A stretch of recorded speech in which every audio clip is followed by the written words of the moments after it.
Hi everyone, good morning. My name is Claire Flowers and I have the privilege of serving as the Symposium editor for the Washington and Lee Law Review.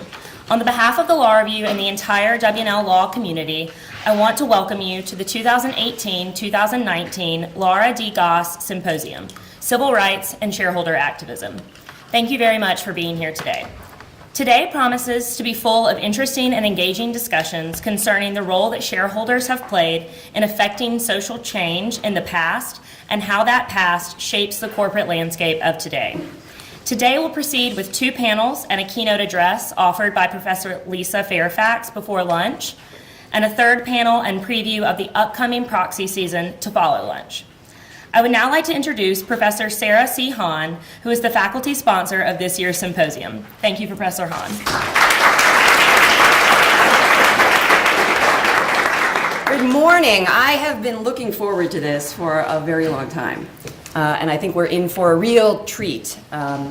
Welcome, everyone, and especially welcome our guests and scholars and experts who have traveled a long distance from Boston and Chicago and Washington, D.C. to join us here for today's program. I think it's going to be a very fulfilling day and we're all going to learn a lot. I have two ambitions for our symposium today.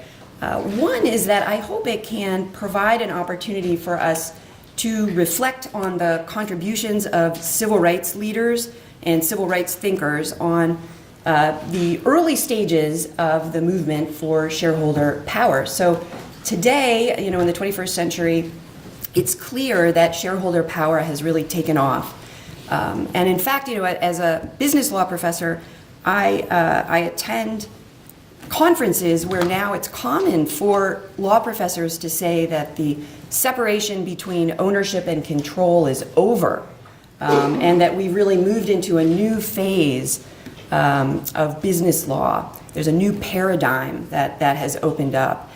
But I think in the 1960s and 70s it wasn't clear to the activists who were pursuing shareholder activism that we would be here today. And so anyway, I think hopefully at least our first panel, which focuses on history and context, will shed some light on that and maybe the sort of untold story of the origins of modern ESG shareholder activism.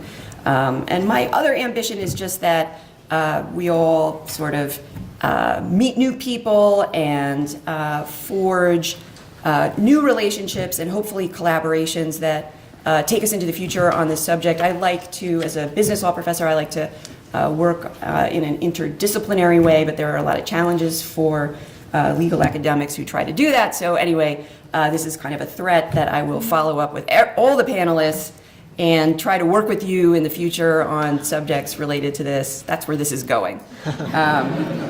So a highlight of our symposium today is Lisa Fairfax's keynote address. I am really looking forward to that. And I also want to point out that we have an unusual event on the schedule.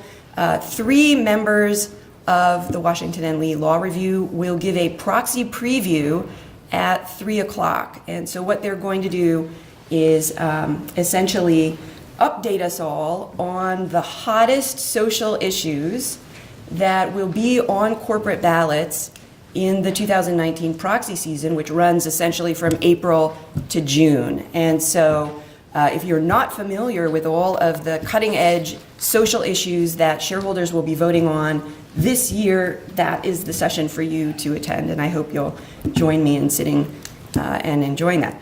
And so without further ado, welcome.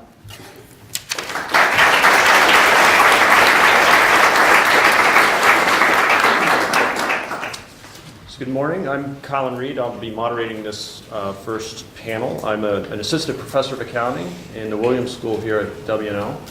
And I have research interests in this area, so I'm really excited to be here this morning. I want to introduce our panelists, and then they'll each have some time to share some thoughts, and then at the end, given time, we'll have some questions. So we just heard from Sarah Hahn, who joined W&L in 2010, 2017 as an associate professor of law. She writes and researches in corporate political speech and disclosure, and prior to academia worked in the litigation department of Davis Polk and Wardwell of New York. And next we have Harvey Pitts. He's currently the CEO of Kalorama Partners, a global strategic business consulting firm. And prior to founding Kalorama, he served as the 26th chairman of the Securities and Exchange Commission. Prior to his extensive service at the SEC, Mr. Pitt was a senior corporate partner at Fried Frank. He has served as an adjunct law professor at a number of highly respected law schools and currently serves as a director or an advisor for a number of different organizations. And finally, we have Omari Scott Simmons. Joins us. He's the Howard Olick Professor of Business Law and the director of the Business Law program, joining us from Wake Forest University. His primary research interests are in corporate governance and higher education policy. Prior to academia, he worked as a corporate counsel for two multinational corporations, as an associate at WilmerHale, and clerked for the Chief Justice of the Delaware Supreme Court. So join me in welcoming our panelists this morning.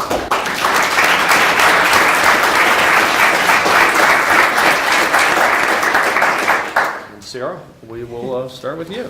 I'm sorry, the program has me talking a lot at the beginning. Yeah. Apologies about that.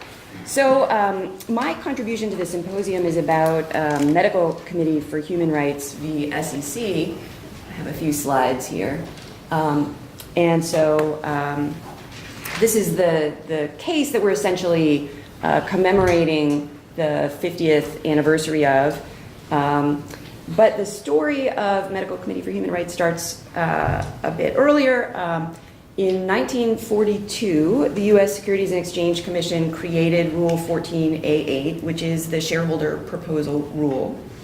And under that rule, a shareholder of a reporting company can submit a proposal for reform, some sort of social reform or any governance reform or other kinds of reforms, to corporate management, and management puts the proposal in the annual proxy statement, and it's published and sent to all of the shareholders, and then the shareholders vote on the proposal at the annual shareholders meeting.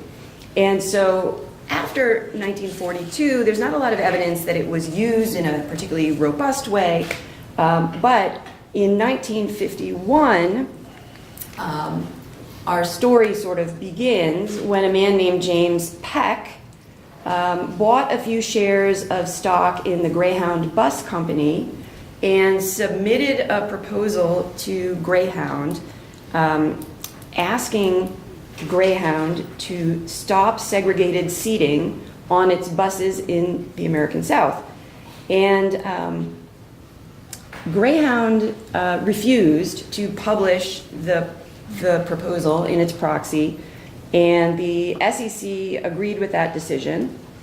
Mr. Peck fought the decision. He actually brought a lawsuit to enjoin the proxy solicitation in the Southern District of New York, and the Southern District of New York rejected his lawsuit.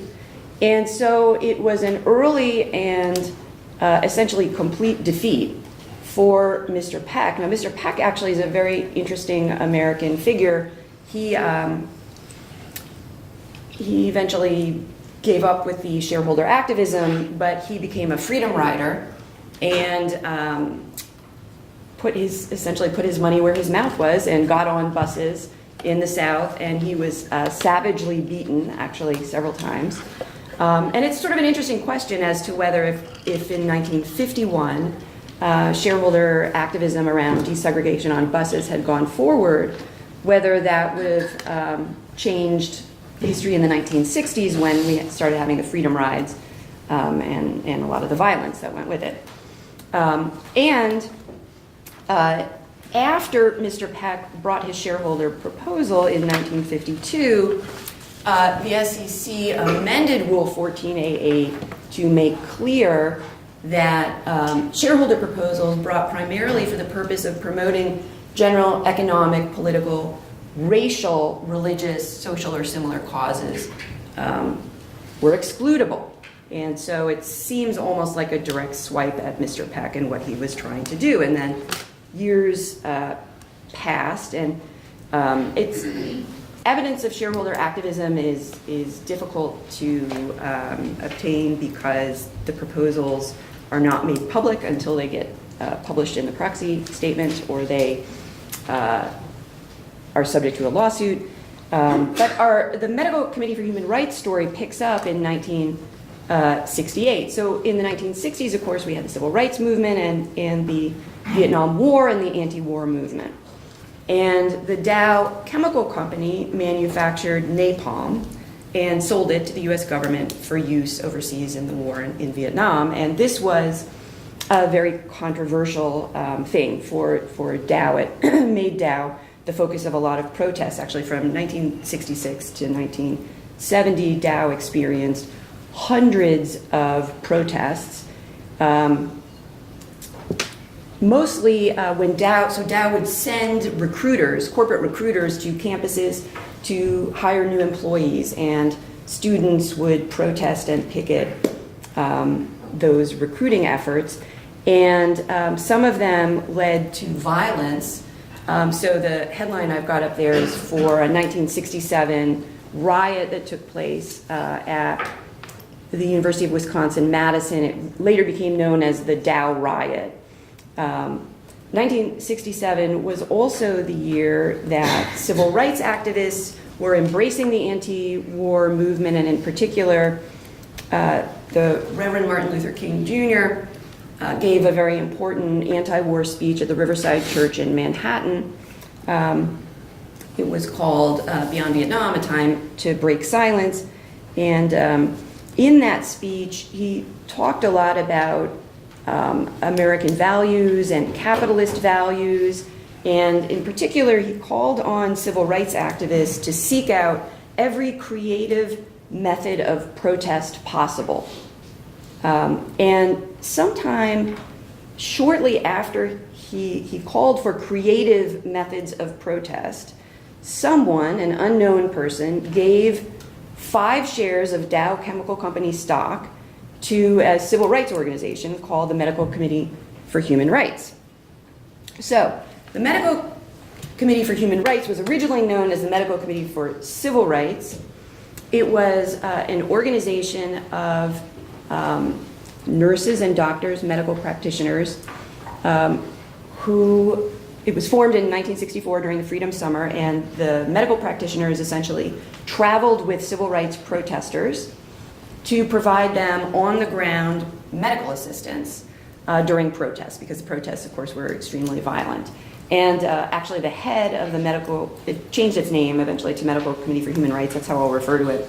The head of the Medical Committee for Human Rights, who signed the shareholder proposals and all of the correspondence with the SEC, for example, his name was Dr. Quentin Young. He actually personally had provided medical assistance to the Reverend Martin Luther King Jr. in Chicago when Dr. King was struck in the head by a rock during a protest. So the Medical Committee for Human Rights took its 5 shares, and in 1968 it tried to submit a proposal to Dow asking it to amend its corporate charter so that it would no longer manufacture napalm and sell it to the US government. But Rule 14A8 has a lot of procedural hurdles, and the medical committee had not followed them and actually missed the deadline, and so the Dow Chemical Company rejected that proposal and had grounds to reject it for being late.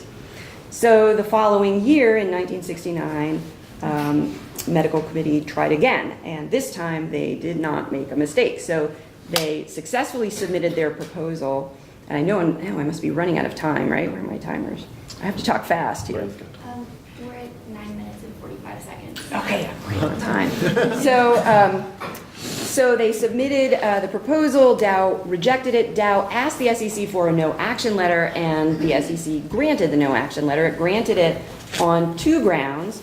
One was the ordinary business exclusion, which still exists to this day, although it is a bit of a shapeshifter. It keeps kind of changing. And the other ground was the ground that I had put up on the slide earlier about political. It was an exclusion for political proposals. This one was characterized as political.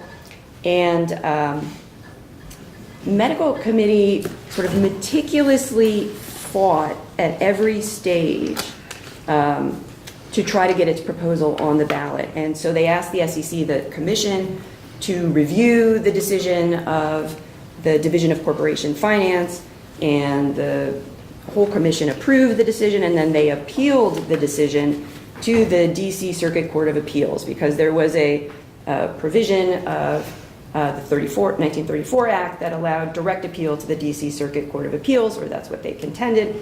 And at this point, the case actually became really an administrative law case. The threshold issue that the DC Circuit Court had to decide was whether the decision of the commission was reviewable at all.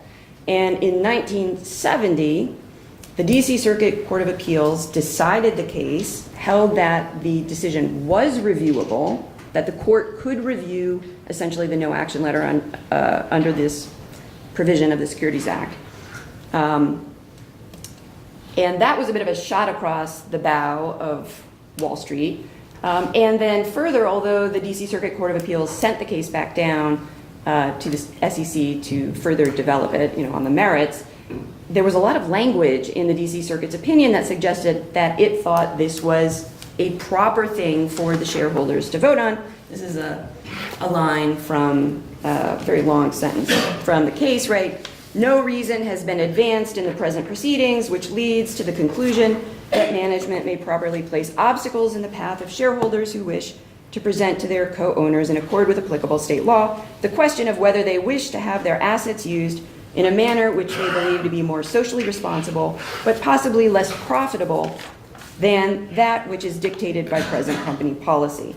And so it seemed like the DC Circuit was sort of saying, we think this is all right. So the SEC asked the United States Supreme Court to grant cert on the case in a cert petition signed by a member of my panel here. Mr. Pitt was a very junior lawyer at the time at the SEC, and I'm very much looking forward to his insights into the case. And to make a long story short, the Supreme Court granted cert. It was going to be decided by the Supreme Court. The press said it was one of the most important cases on the Supreme Court's docket that year. But in 1971, the Dow Chemical Company allowed the proposal to go to a vote. So every year, medical committee kept submitting its proposal on time, and in 1971, Dow let it go to a vote. And when they did that, the proposal garnered less than 3% support, which meant it was now excludable under a different provision of Rule 14A8. And in a decision, an opinion authored by Thurgood Marshall, the Supreme Court declared the case moot. Interesting addendum here to the case. There was a wonderful dissent written by Justice Douglas, and you'll notice, so there it says, the modern supercorporations, of which Dow is one, wield immense, virtually unchecked power. Some say that they are private governments whose decisions affect the lives of us all. I mean, that could have been written yesterday, right? And in fact, lines like that are being written by law professors right now. And interestingly enough, so Justice Douglas thought that the case shouldn't have been moot, that the Supreme Court should have decided the case, and of course, he's sort of projecting where he was going on the merits here. Justice Douglas had served as the chairman of the United States Securities and Exchange Commission decades earlier. And so, anyway, I think I have to wrap up my remarks, but there's so much interesting history here, and it relates directly to early civil rights activists trying to use the mechanisms of corporate democracy to forge important social reform. And I guess one final point is that it later came out that Dow had stopped manufacturing napalm in 1969. So although the shareholders, although the Medical Committee for Human Rights seemed to have lost again and again in an important way, they also seem to have won. Thank you, Sarah. Mr. Pitt? I'm delighted to be a part of this symposium, which I think is very well organized, and the timing of which is crucial. I have to say that I have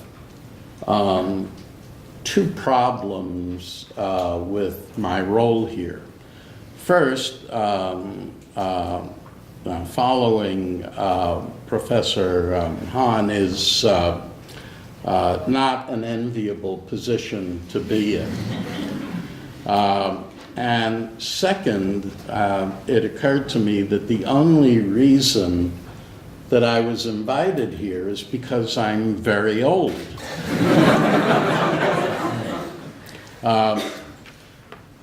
50 years ago, right out of law school, I was, as indicated, a very junior lawyer at the SEC.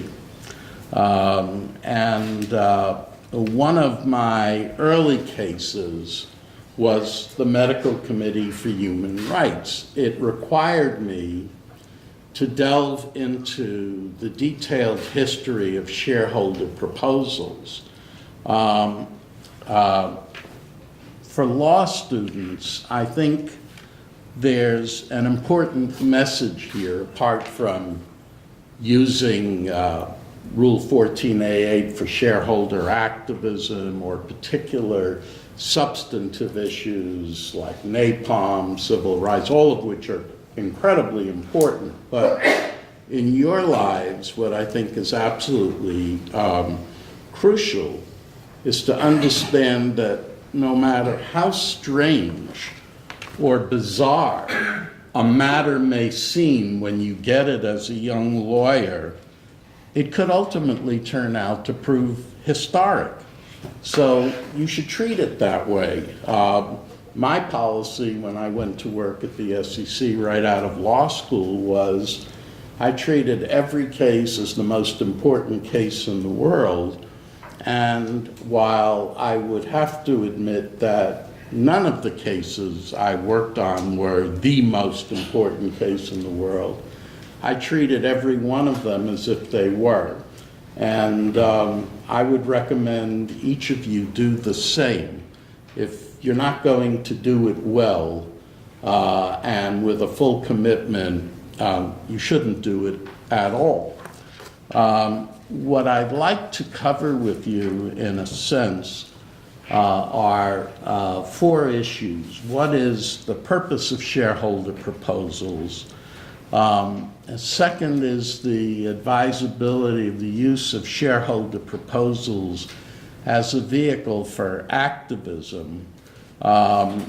Third, why shareholder activism and the use of the shareholder proposal process did not take off after the Medical Committee for Human Rights, which was a very crucial issue.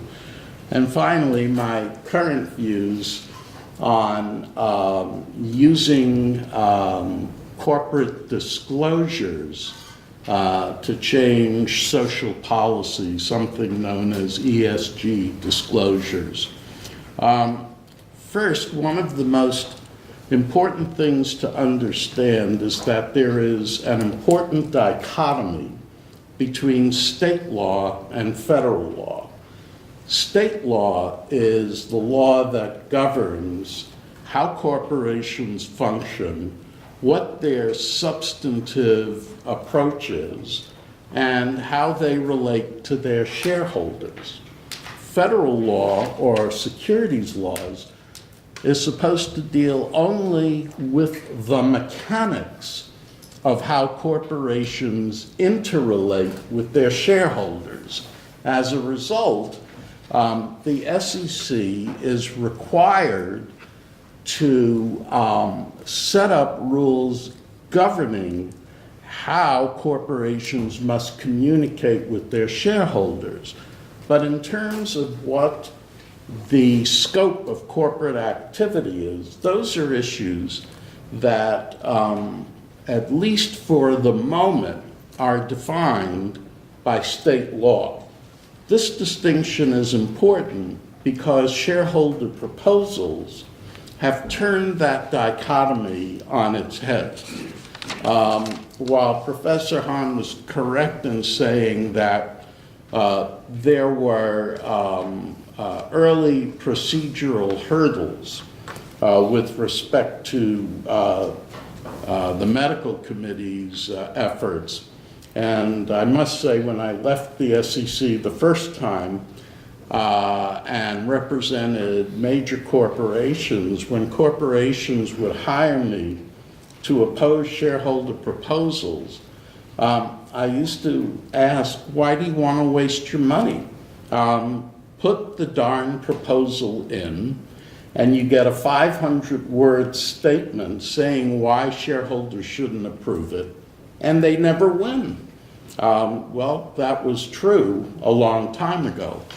They win now, and that has some impact. But the SEC's role is simply to define what might constitute fraud. And the reason there's a shareholder proposal rule is if corporate management, which solicits proxies from its shareholders for a variety of acts and a catch-all, any other matter that may come up at the annual meeting, if corporate management knows that a shareholder is going to submit a shareholder proposal at the meeting, the SEC ruled it would be fraudulent if the company didn't advise shareholders that this proposal was going to come up, and in soliciting a general proxy, tell shareholders how they were going to vote on it. To me, that's a very sensible and critical requirement. Otherwise, shareholders are giving a blank check of authority to management, but they don't know everything that's going to come up, and they don't know how management is going to deal with it. That, in my view, is an untenable position. Now, after medical committee, shareholder proposals kept being submitted to corporations, but they ran afoul of a couple of things. Number one was the ordinary business exception, which Professor Hahn indicated.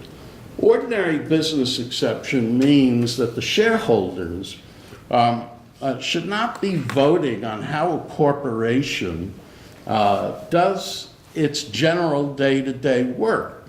But when you look at issues like napalm or civil rights-related issues, it's very hard to consider those being in the ordinary business of a corporation. But one of the real questions is, who should decide that issue? Should it be the SEC, which doesn't know or have any particular expertise about state law, or should it be state courts, which define what shareholders can do, or federal courts in litigation deciding what comes up? It puts the SEC in a difficult position.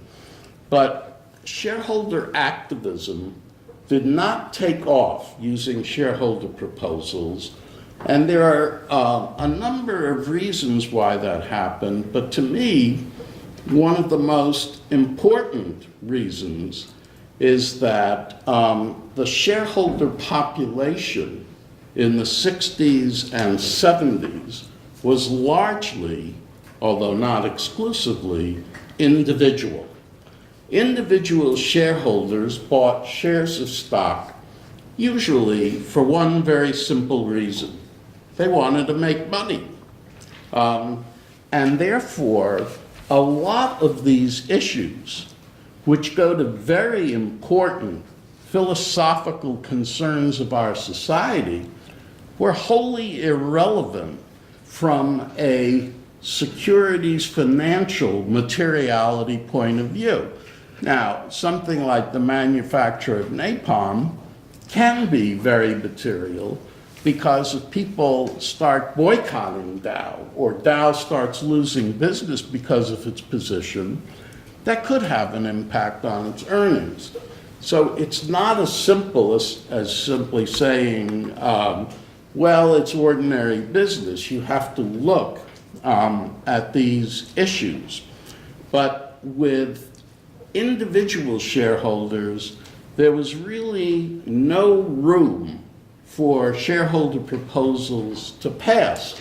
Most shareholders don't read their proxy statements. They're now so large that only very disturbed people can read them from cover to cover and so on. They've been co-opted by the lawyers. I can say that because I'm a recovering lawyer.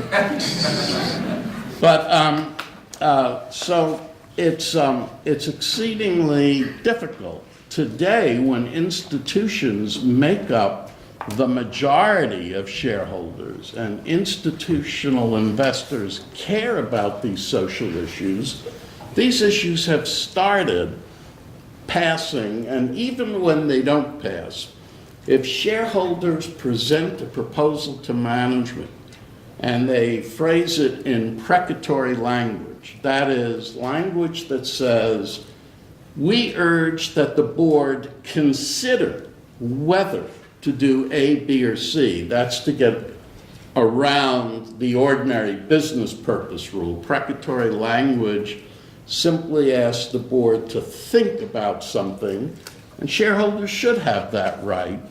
If the board says no, and the proposal doesn't pass, but it gets 40%, 35%, 49%, and management simply ignores it, what does that say about the management of the company?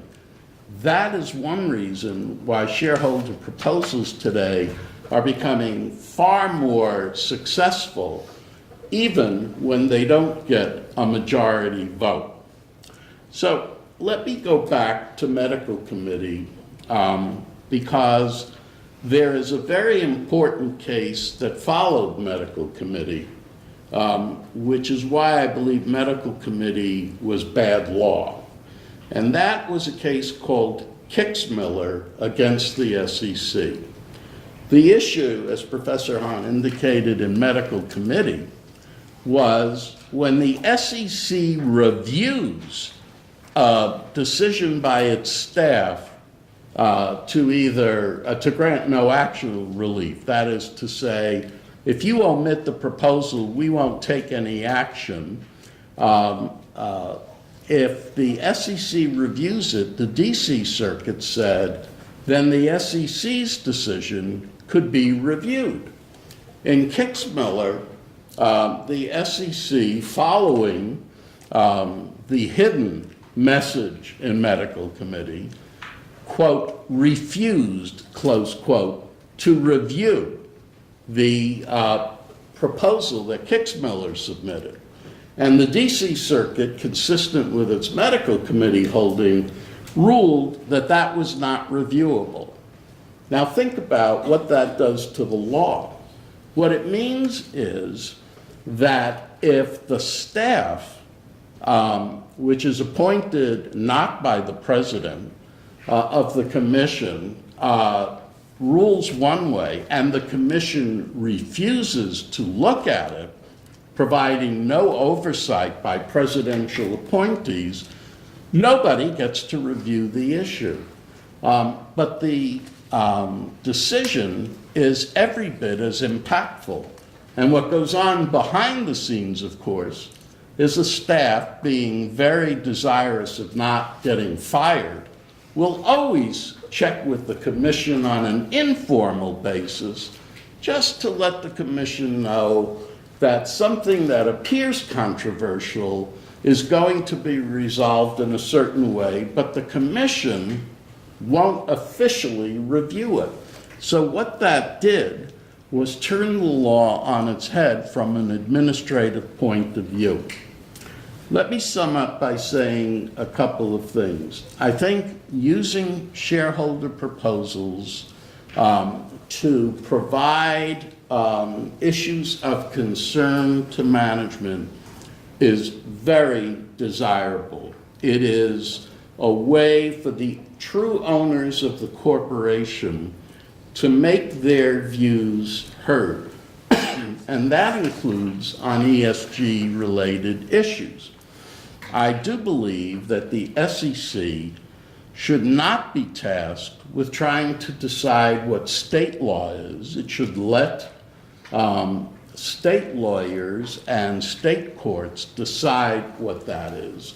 But I also believe that if shareholders are interested in a subject, that management had better also be interested in it, no matter whether the proposal passes or fails. With respect to mandatory ESG disclosures, we now have a situation where about 80% of public companies make some form of disclosure about their ESG activities. I believe that is a great response, but I don't believe those disclosures should be mandated by the SEC, since the SEC already requires such disclosures to be made if the subject matter is material from a financial point of view from shareholders. That, in a brief, is where the medical committee decision has taken us and where we are today. Thank you. Mr. Simmons. Yes.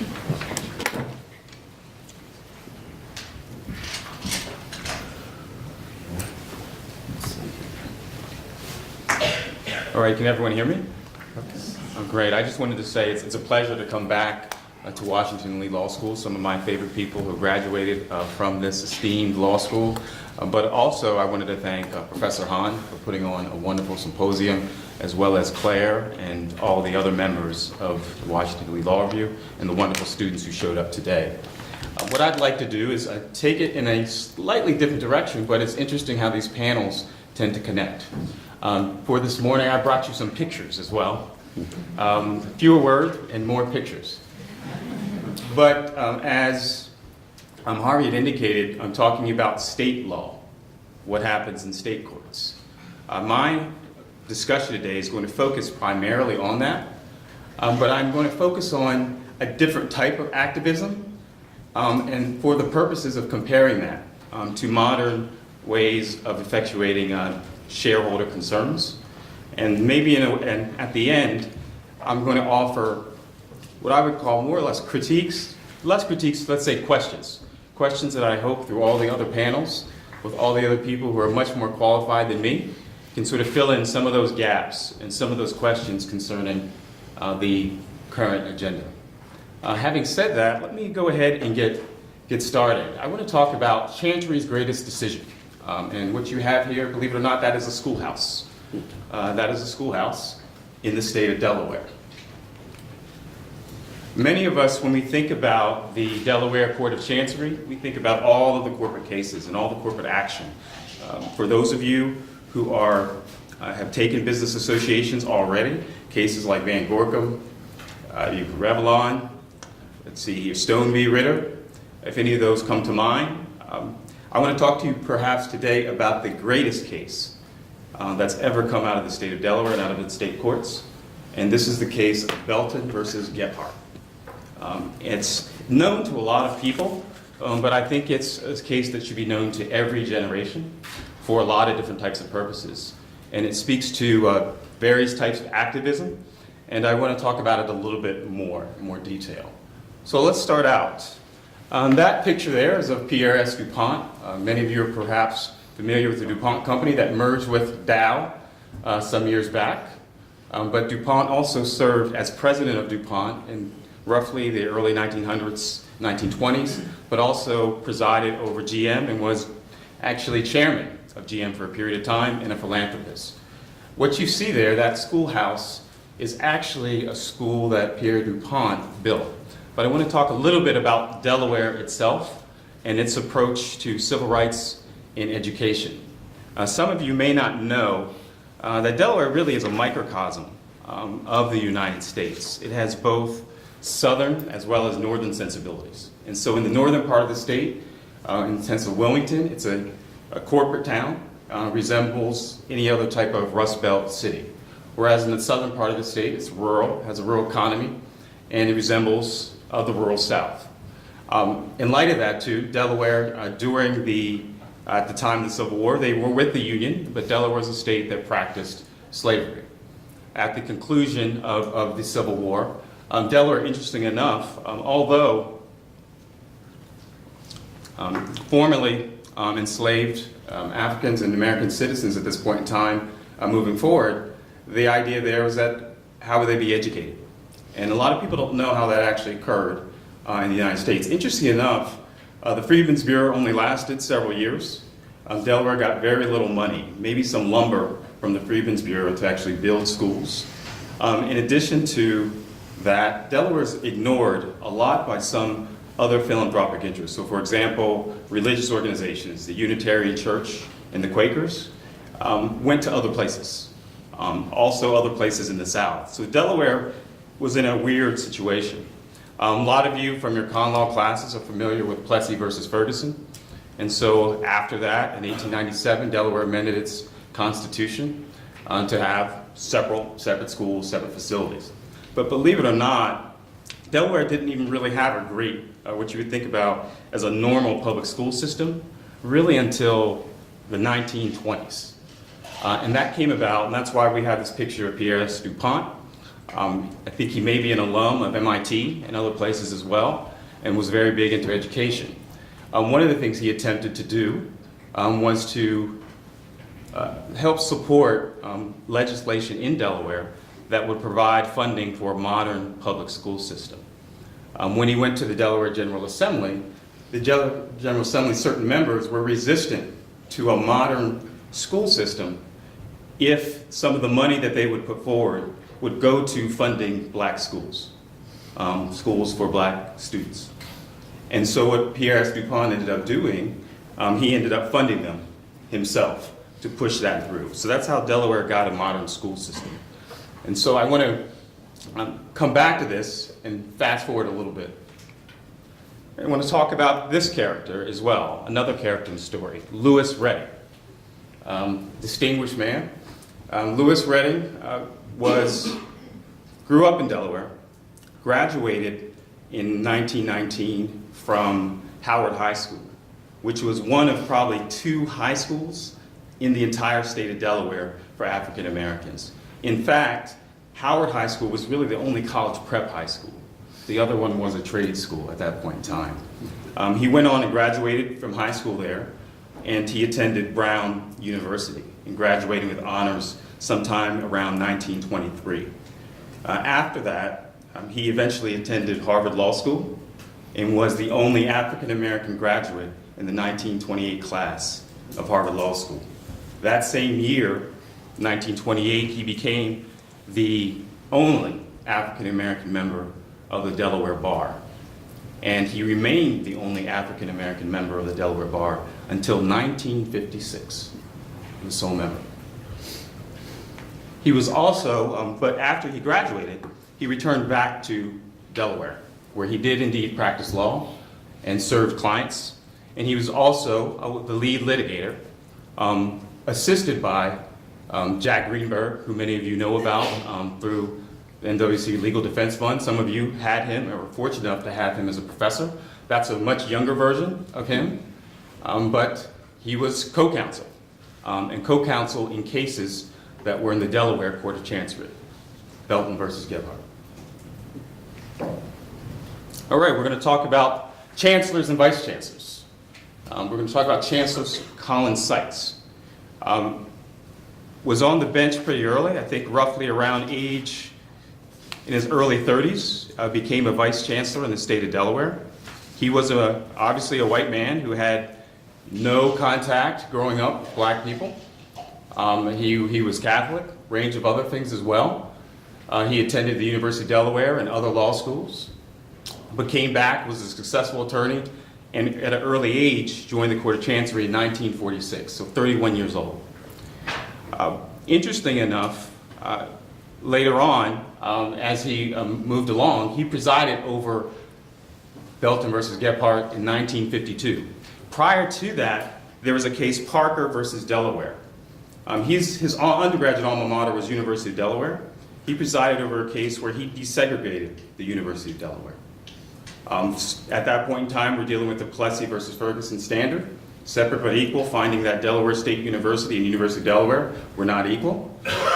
It's a great opinion with a lot of clarity. It provides details, factual findings, and then it makes a clear determination as to these things are not equal, but the interesting thing is to focus on the remedy. And his remedy was not waiting till the state could bring them into conformity. The idea is he enjoined them from prohibiting African Americans from going to University of Delaware. And so that obviously caused him some type of blowback. You're sure there are a lot of people who were not happy at that point in time. But I want to fast forward just a little bit to 1951. So 1950, Parker versus Delaware. He rules against University of Delaware. 1951, and this is right before, on the eve where he's about to be confirmed to be the actual chancellor of the Delaware Chancery Court. And he had some opponents who were actually in the Delaware General Assembly who were anti-African American rights. This is a speech that he gave at his high school. And you can read, I'll let you read some of the words here because I decided not to highlight certain parts because all of it happens to be good.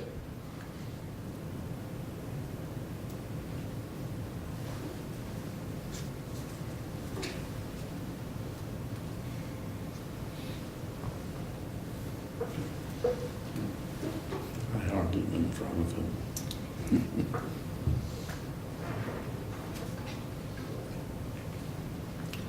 So I turn away from that. Luckily, he was confirmed, and good for the state of Delaware and also good for this country.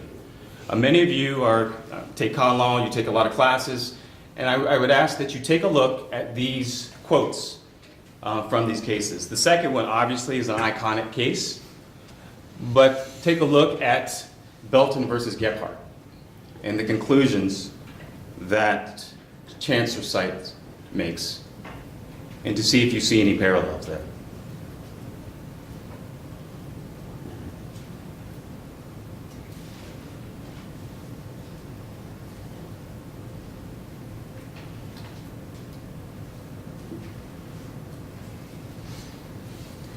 I want to highlight that because when we talk about this being the greatest Delaware case, it's a case that had an influence, a significant influence on the Supreme Court's opinion in Brown versus Board of Education. But the Supreme Court's opinion differed from this in a certain way. So I'm going to read from the actual opinion, Belton versus Gephardt. The general ruling, the schools were found to be outside of compliance with Plessy versus Ferguson. But I also want to talk about the remedy because I think that's where we see the difference. Pay attention to the clarity behind the remedy that's provided here. He says, "It seems to me that when a plaintiff shows to the satisfaction of a court that there is existing and continuing violation of separate but equal doctrine, he is entitled to have made available to him the state facilities which have been shown to be superior. To do otherwise is to say to such a plaintiff, yes, your constitutional rights are being invaded, but be patient. We will see whether, in time, they are still being violated. If, as the Supreme Court has said, this right is personal, such a plaintiff is entitled to relief immediately, in the only way it is available, namely by admission to the school with the superior facilities. To postpone such relief is to deny relief in whole or in part, and to say that the protective provisions of the Constitution offer no immediate protection." Some of you are familiar with Brown v. Board of Education and the phrase all deliberate speed, the very vagueness of it. This Chancery Court opinion has a degree of clarity on terms of what is actually a remedy, a clear one. And so I want to fast forward for you to have all that in mind. That's heavy. And so that's heavy content. And then fast forward to modern Delaware courts, what we normally think about, and when we're in corporations class and a lot of academics, and we talk about state law. And I thought it was great how Harvey talked about the dichotomy between state and federal law. And when we think about it, this is a quote from Chief Justice Leo Strine now concerning the court's look at some of these issues.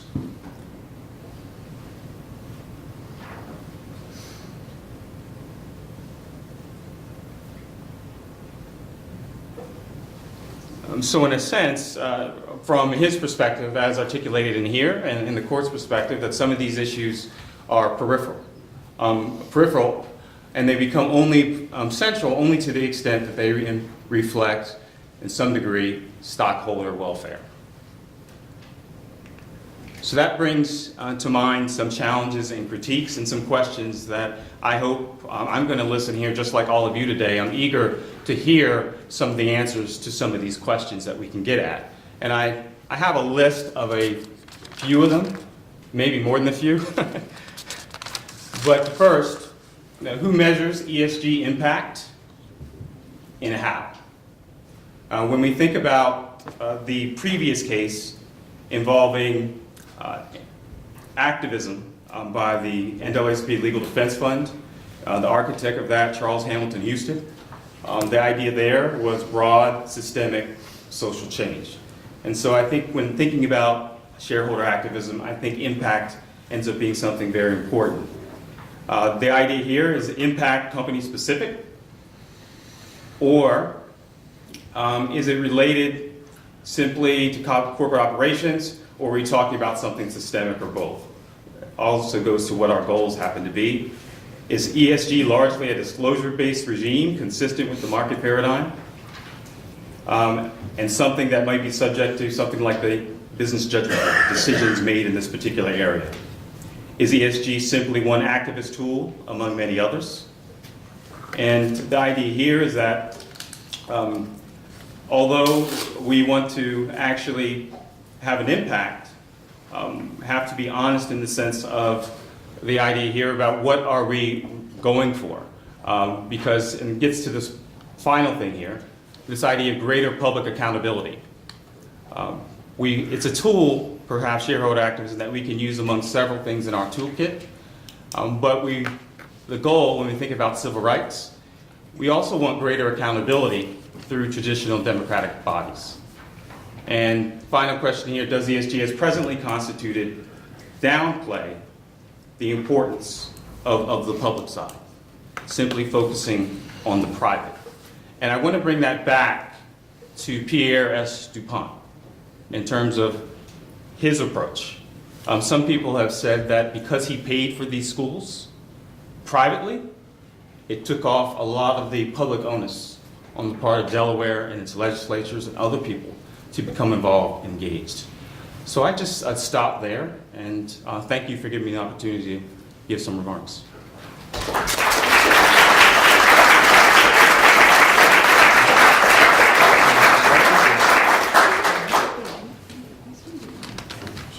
All right, so we have just a few minutes if anybody has any questions.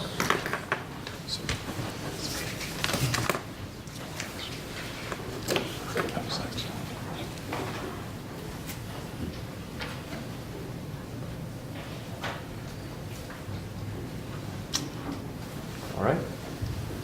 So I've been thinking a lot recently about how stocks have been held in greater concentration than things with pension funds. And it seemed counterintuitive to me that moving away from individual shareholders towards these group institutional funds would lead to greater shareholder activism. I was curious if any of you had some thoughts on why that might be, that those things have coincided. So the question being, as we move away from individual shareholdings towards more institutional holdings, why is there more activism? I think when you look at the nature of institutional ownership, where a group of people are managing the assets of hundreds, potentially hundreds of thousands of people, certainly thousands of people, There is a concern on the part of institutions that they do their part to demonstrate their sensitivity to important global issues. One of the most responsible institutional investors, in my personal opinion, and I don't get paid for saying this, is BlackRock. BlackRock continually defines what it thinks are important issues. It urges corporations on a voluntary basis to take certain steps, to make certain disclosures. And because of the broad population it represents, it does not want to be invested in companies that it feels are pursuing socially inappropriate policies. That is kind of the view that has caused many institutional managers to worry about this. For others, however, and there are a lot of them, their only real issue is how much in fees are we earning? And the way we can earn the most fees is by first not being long-term investors, because we can churn stocks and make quick profits instead of long-term profits. And secondly, we can deal with very real profit-motivated policies and not worry about social issues. But many institutional investors have taken up the mantle of ESG because they're genuinely concerned. All right, with that, we'll conclude the panel, but I want to thank the panel for sharing your expertise. I know I learned a lot and have a lot to think about. Would you join me in thanking them?